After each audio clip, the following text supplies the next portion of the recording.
कि जब तक भाइयों की शादी नहीं होती तब तक भैया अपनी माता और पिता से बड़ा प्रेम करते हैं, और जैसे ही दूसरी अम्मा आई गई तो रियल अम्मा को कोई नहीं पहचानता। क्योंकि एक माँ ने अपने बेटा से एक बात कही, बेटा तेरी बहू जा दिन से आई है, बाद दिन से तेरी बहू ने मुझे चैन नहीं लेने दिया, रात दिन लड़ रही है।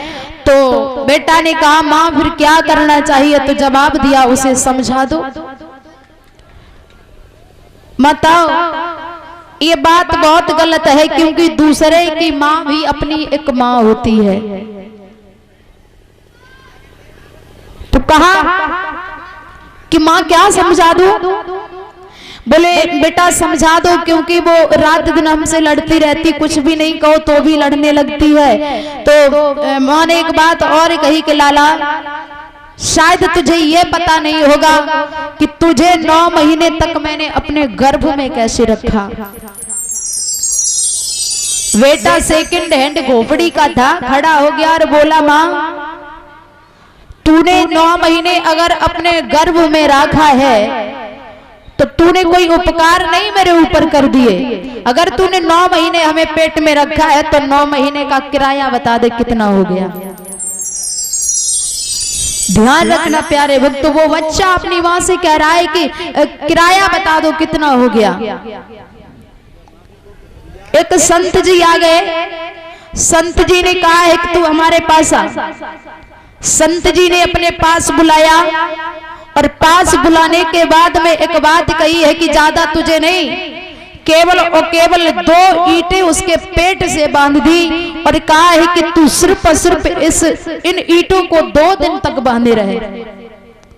अब तो लड़का ने उन ईंटों को अपने पेट के ऊपर बांध लिया, उसके बाद में काम भी करता है, चलता फिरता भी है, लेटता भी है, तब भी अच्छे से नहीं लेट पाता। रात भर तो जैसे तैसे काट ली। सुबह जब हुआ तो महात्मा जी के पास पहुंच गए, बोले महाराज इन ईंटों को हटा दीजिए क्योंकि मैं कोई काम नहीं कर पा रहे हैं। महात्मा जी ने कहा आज तुझे पता चला जे ईंट तो केवल 2-2.5 किले की होगी, लेकिन जब 3.5 किले की तुझे तेरी माँ ने अपने गर्भ में रखा तो वो भी एक माँ थी, वो भी एक इंसान थी जो तुझे पेट से बांध करके हर काम करती थी, और आज उस माँ से तू कह रहा है कि किराया ले ले। प्यारे भक्तों, माता और पिता के कर्ज तुम कितने भी चुकाओ लेकिन कभी चुका नहीं सकते। एक वो माँ होती है जो बच्चे को सूखे पर लिटाती, खुद गीले में लिटती है। एक भैया जब अपनी ड्यूटी से आए हैं, वापस लौट करके तो मन में विचार आया है कि क्यों ना माँ के पास घूम लिया जाए। माँ के पास जब घूमने के लिए चले हैं प्यारे भक्तों, माँ से घूमने के बाद में अपनी ससुराल में भी घूमने के लिए गए। वहां से अपनी सास को उन्होंने गाड़ी में बिठाला और कहा है कि चलो 2-4 दिन रहना, के बाद में चली आना। जा करके अपनी पत्नी के पास में पहुंचे और पत्नी से जवाब दिया है बिस्तर लगा दो क्योंकि माँ आई हुई है। वो नारी कहने लगी तुम्हें अकल नहीं है क्या? जब नहीं तब कहीं इसको कहीं उसको कहीं माँ को कहीं पिता को लेकर के आ जाते हो, तुझे शर्म नहीं आती?